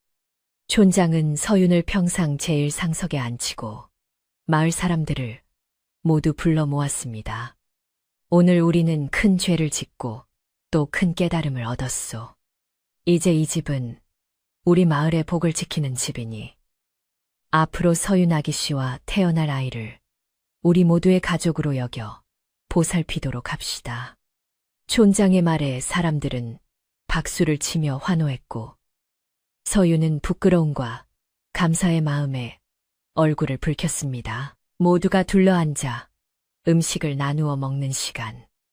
서윤은 숟가락을 들기 전에 먼저 밥 한 숟가락을 떠서 마루 끝자락에 놓아두었습니다. 그곳은 백사가 즐겨 앉아 서윤을 바라보던 자리였습니다. 사람들은 서윤의 행동을 보고 잠시 숙연해졌으나 곧 백사가 이 자리에 함께하고 있음을 느끼며 고개를 끄덕였습니다. 음식은 소박했지만 맛은 꿀맛 같았고, 오고 가는 대화 속에는 웃음꽃이 피어났습니다. 덕칠이 놈이 가져간 약초값은 우리들이 십시일반 모아서 갚아주겠네. 내일부터는 우리 집 소를 빌려줄 테니 밭일은 걱정 말게. 마을 사람들은 앞다투어 서윤을 도울 방법을 이야기했고, 서윤은 그들의 진심 어린 마음에 그동안의 서름이 눈 녹듯 사라지는 것을 느꼈습니다. 식사가 끝나고 날이 밝아오자 사람들은 각자의 집으로 돌아갈 채비를 했는데, 돌아가는 발걸음마다 서윤에게 허리 굽혀 인사를 하며 존경을 표했습니다. 예전에는 과부라고 무시하고 손가락질하던 사람들이 이제는 그녀를 마을의 은인이자 영적인 힘을 가진 여인으로 대우하게 된 것입니다. 서윤은 대문까지 나와 배웅하며 한 사람 한 사람의 얼굴을 마음에 새겼는데, 그들의 얼굴에 서려 있던 도끼와 광기는 사라지고 순박하고 선한 본래의 모습만이 남아 있었습니다. 백사가 자신의 희생을 통해 사람들의 마음속에 있던 악한 기운까지 모두 가져간 것이 분명했습니다. 마지막으로 촌장과 노파가 돌아가고 대문을 닫자 마당에는 다시 정적과 평화가 찾아왔습니다. 서윤은 깨끗해진 마당을 천천히 거닐며 백사와의 추억을 되새겼는데, 돌담 모퉁이에 하얗게 빛나는 무언가가 떨어져 있는 것을 발견했습니다. 다가가서 주워보니 그것은 어른 손바닥만 한 크기의 투명하고 아름다운 비늘 하나였습니다. 백사가 승천하면서 서윤에게 남긴 마지막 선물이자 징표였습니다. 서윤은 비늘을 가슴에 품고 따뜻한 온기를 느끼며 하늘을 올려다보았는데, 아침 햇살이 비늘에 반사되어 영롱한 무지갯빛을 만들어냈습니다. 서윤은 방으로 들어와 비늘을 비단 주머니에 넣어 잘 보이는 곳에 걸어두고 남편의 위패 옆에 정화수를 새로 떠놓았습니다. 여보, 그리고 백사님, 두 분이 지켜주신 덕분에 저와 아이는 무사합니다. 이제 이 마을에서 당당하게 아이를 키우며 살아가겠습니다. 서윤의 목소리는 더 이상 떨리지 않았고, 뱃속의 아이도 엄마의 다짐을 들었는지 힘차게 움직였습니다. 지난밤의 악몽 같던 시간은 지나가고, 서윤의 집에는 새로운 희망과 평온한 일상이 깃들기 시작했습니다. 창호지 문으로 스며드는 아침 햇살은 그 어느 때보다 따스하고 부드러웠습니다. 날이 완전히 밝아 마을에는 다시 활기가 돌기 시작했는데, 전과 다른 점이 있다면 사람들의 표정이 한결 밝아졌고 서로에게 건네는 인사가 더욱 다정해졌다는 것이었습니다. 아이들은 다시 골목을 뛰어다니며 놀았지만 서윤의 집 근처를 지날 때면 조용히 하거나 고개를 숙여 예를 표하곤 했습니다. 서윤이 텃밭에 나가 일을 할 때면 지나가던 안악들이 들어와 함께 김을 매주거나 호박 하나라도 더 얹어주고 가는 일이 일상이 되었습니다. 서윤은 이제 외톨이가 아니었으며 마을이라는 커다란 울타리 안에서 보호받고 사랑받는 존재가 되었습니다. 며칠 후 서윤은 산에 올라 백사를 처음 만났던 바위 절벽을 찾아갔습니다. 그곳에는 여전히 기이한 바위들이 병풍처럼 둘러쳐져 있었지만 예전의 서늘하고 음산한 기운은 사라지고 따뜻하고 신령스러운 기운만이 감돌고 있었습니다. 서윤은 바위 앞에 작은 돌탑을 쌓으며 백사의 명복을 빌고 감사의 기도를 올렸습니다. 바람이 불어와 나뭇가지를 흔들자 마치 백사가 잘 지내라고 속삭이는 듯한 소리가 들려왔습니다. 서윤은 미소를 지으며 산을 내려왔고 그녀의 발걸음은 깃털처럼 가벼웠습니다. 이제 그녀에게는 지켜야 할 아이와 함께 살아갈 이웃들이 있었기에 앞으로의 삶이 두렵지 않았습니다. 계절은 흘러 어느덧 겨울이 지나고 봄이 찾아왔는데 서윤의 집 마당에는 노란 산수유꽃이 흐드러지게 피어났습니다. 그리고 산수유꽃이 질 무렵 서윤의 집에서는 우렁찬 아기 울음소리가 울려 퍼졌습니다. 건강한 사내아이였습니다. 마을 사람들은 자신의 일처럼 기뻐하며 앞다투어 축하하러 왔고 아이의 이름은 백사의 은덕을 기려 백산이라 짓자는 의견이 모아졌습니다. 아이는 태어날 때부터 눈망울이 유난히 맑고 깊어. 사람들은 아이가 자라면 큰 인물이 될 것이라며 덕담을 아끼지 않았습니다. 서유는 아이를 품에 안고 마루에 앉아 봄볕을 쬐며 먼 산을 바라보며 행복한 미소를 지었습니다. 계절은 물 흐르듯 흘러 어느덧 갓 태어난 백산이가 아장아장 걸음마를 떼고 옹알이를 시작할 무렵이 되었는데 아이는 하루가 다르게 무럭무럭 자라나 마을 사람들의 큰 기쁨이 되었습니다.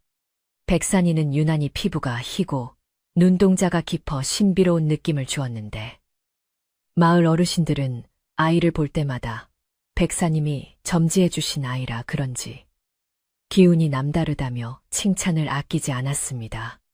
아이가 웃으면 온 집안에 환한 빛이 도는 것 같았고 칭얼거리다가도 산 쪽을 바라보면 방긋 웃으며 편안해하는 모습이 영락없이 그날 하늘로 올라간 백사를 떠올리게 했습니다.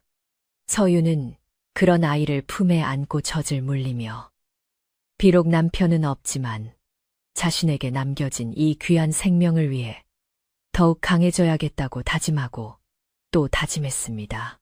마을에는 그날 이후로 신기한 변화들이 생겨났는데 해마다 겪던 가뭄이나 홍수 같은 재해가 씻은 듯이 사라지고 농사짓는 작물마다 풍년이 들어 곳간이 차고 넘치게 된 것이었습니다. 사람들은 이것이 모두 서윤이 백사를 잘 모시고 그 넋을 기려주었기에 마을에 복이 들어온 것이라고 믿었습니다. 예전에는 서윤의 집을 피해서 다니던 사람들이 이제는 아침 저녁으로 문안 인사를 오고 좋은 음식이 생기면 제일 먼저 서윤의 몫을 챙겨다 주며 극진히 대접했습니다. 서윤의 집마당은 언제나 사람들의 온기로 북적였고 웃음소리가 담장을 넘어 마을 어귀까지 퍼져나갔습니다. 서윤은 받은 사랑을 되돌려주기 위해 틈틈이 산에 올라 약초를 캐다가 마을의 아픈 사람들을 치료해주곤 했는데 그녀의 약손이 닿으면 씻은 듯이 낫는다는 소문이 돌아 옆 마을에서까지 사람들이 찾아오곤 했습니다. 덕칠이 도망치고 난 뒤 마을의 인심은 더욱 순박하고 두터워졌는데 욕심쟁이가 사라지니 사람들은 콩 한 쪽도 나눠 먹으며 서로를 위하는 마음을 되찾게 되었습니다. 마을 청년들은 서윤의 집밭일을 자기 집 일보다 더 열심히 거들어 주었고 가을 추수 때가 되면 서윤의 집 마당의 쓰가리가 산더미처럼 쌓이도록 도와주었습니다. 서윤은 감사의 표시로 새참을 만들어 내오곤 했는데 그녀의 음식 솜씨 또한 일품이라 일꾼들은 땀을 식히며 이런 진수성찬을 받으니 힘이 절로 난다며 너스레를 떨곤 했습니다. 마을 회관이나 정자나무 아래에 모이면 사람들은 옛날 이야기처럼 그날 밤의 백사 이야기를 나누곤 했는데 이제는 두려움의 대상이 아니라 마을을 지켜준 수호신의 전설로 미화되어 아이들에게 전해지고 있었습니다. 백산이가 5살이 되던 해 서유는 아이의 손을 잡고 백사를 처음 만났던 산속 바위 골짜기로 소풍을 갔는데 아이는 험한 산길을 힘들어하지도 않고 마치 제 집 마당을 거니는 것처럼 씩씩하게 잘도 올라갔습니다. 골짜기에 도착하자 아이는 신기하게도 백사가 갇혀있던 바위 틈을 정확히 찾아내어 그 앞에 쪼그리고 앉아 무엇인가와 대화를 나누듯 중얼거렸습니다. 서윤이 깜짝 놀라 다가가 보니 아이 앞에는 작은 실뱀 한 마리가 머리를 조아리고 있었는데 아이가 손을 뻗어도 물기는커녕 마치 애완동물처럼 얌전하게 굴고 있었습니다. 서윤은 그 모습을 보며 백사의 영혼이 여전히 아이를 지켜보고 있음을 느끼고 가슴이 뭉클해졌습니다. 백사나, 그분이 내 아버지는 아니지만 아버지처럼 너를 지켜주시는 분이란다. 항상 감사한 마음을 가져야 해. 서윤의 말에 아이는 의젓하게 고개를 끄덕였습니다. 그날 밤, 마을에서는 백사가 승천한 날을 기념하여 큰 잔치가 벌어졌는데 이것은 이제 마을의 가장 큰 연중 행사가 되어 모든 주민이 참여하는 축제가 되었습니다. 서윤의 집 마당에는 멍석이 깔리고 돼지를 잡고 떡을 쳐서 만든 음식들이 푸짐하게 차려졌으며 풍물패가 꽹과리와 장구를 치며 흥을 돋우었습니다. 사람들은 횃불 대신 은은한 청사초롱을 밝혀 들고 밤늦도록 먹고 마시며 즐겼는데 그 불빛은 마치 하늘의 별들이 땅으로 내려온 듯 아름다웠습니다. 촌장은 술잔을 들어 올리며 우리 마을의 평화와 안녕을 위하여 그리고 서윤 아기씨와 백산이의 앞날을 위하여 하고 건배사를 외쳤고 사람들은 환호성을 지르며 잔을 부딪혔습니다. 서윤의 얼굴에는 수줍지만 행복한 미소가 번졌고 그녀의 곁에 앉은 백산이도 떡을 오물거리며 해맑게 웃고 있었습니다. 잔치가 무르익어가자 마을의 가장 나이 많은 할머니가 옛 이야기를 들려주기 시작했는데 아이들은 할머니 무릎 앞에 옹기종기 모여 앉아 귀를 기울였습니다. 옛날에 아주 하얀 뱀님이 사셨는데 그분이 우리 마을의 나쁜 마음을 다 가져가시고 좋은 마음만 남겨주셨단다. 그래서 우리가 이렇게 잘 살게 된 게야. 할머니의 이야기는 구수하고 따뜻하여 듣는 이들의 마음을 편안하게 해주었습니다. 아이들은 눈을 반짝이며 이야기를 듣다가 하나둘씩 꾸벅꾸벅 졸기 시작했고 어른들은 그런 아이들을 흐뭇하게 바라보며 낮은 목소리로 담소를 나누었습니다. 밤바람은 시원하고 달빛은 교교하게 흐르는데 세상 어디에도 비할 데 없는 평화롭고 아름다운 풍경이었습니다. 밤이 깊어 사람들이 하나둘 집으로 돌아가고 마당이 조용해지자 서윤은 잠든 백산이를 방에 눕히고 홀로 마루에 나와 앉았습니다. 하늘에는 쟁반같이 둥근 달이 떠 있어 온 세상을 환하게 비추고 있었고 산들바람이 불어와 나뭇잎을 흔드는 소리가 마치 파도 소리처럼 들려왔습니다. 서윤은 품속에서 백사가 남기고 간 투명한 비늘을 꺼내 달빛에 비추어 보았는데 비늘은 여전히 영롱한 빛을 발하며 서윤의 손을 따뜻하게 감싸주었습니다. 백사님, 보고 계신가요? 우리 백산이가 이렇게 건강하게 잘 자라고 있고 마을 사람들도 모두 행복하게 살고 있습니다. 이 모든 게 당신 덕분이에요. 서윤은 허공을 향해 조용히 속삭였고 그때 마당의 감나무에서 까치 한 마리가 까르르 울며 화답하듯 날아올랐습니다. 서윤은 문득 지난 세월을 돌이켜 보았는데 남편을 잃고 홀로 되었을 때의 막막함, 백사를 만나 겪었던 기이한 일들, 마을 사람들에게 핍박받던 고통스러운 시간들이 주마등처럼 스쳐 지나갔습니다. 하지만 그 모든 시련은 지금의 평화를 위한 과정이었음을, 그리고 그 과정 속에서 자신도 더욱 단단하고 깊은 사람이 되었음을 깨달았습니다. 이제 그녀는 더 이상 누군가의 도움만을 기다리는 연약한 여인이 아니라 마을의 중심에서 사람들을 보듬고 치유하는 강인한 어머니이자 지도자가 되어 있었습니다. 그녀의 마음속에는 원망도 슬픔도 남아있지 않았고 오직 감사와 사랑만이 가득 차올라 잔잔한 호수처럼 평온했습니다. 방 안에서 백산이가 잠꼬대를 하며 뒤척이자 서윤은 조용히 방으로 들어가 아이의 이불을 고쳐 덮어주었습니다.